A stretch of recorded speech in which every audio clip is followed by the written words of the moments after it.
আলহামদুলিল্লাহ, অবশেষে পিরোজপুরে আবারও রহমতের বৃষ্টি হলো। আল্লাহ, এই বৃষ্টির সাথে সাথে আমাদের জীবনের পাপগুলো যেন ধুয়ে মুছে চলে যায়। জীবনের নিজের অজান্তে অনেক পাপ করছি, হয়তোবা না জেনে না বুঝে পাপ করছি।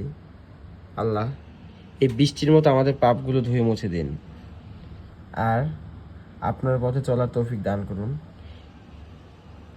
বৃষ্টি খুবই ভালো লাগে,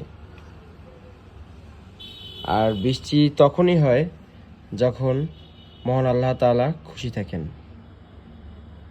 কি সুন্দর দৃশ্য, মন মুগ্ধকর।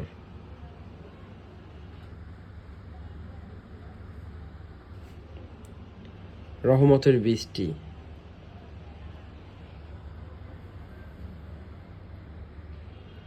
আর কোথায় বৃষ্টি হইতেছে কমেন্ট করে জানাবেন।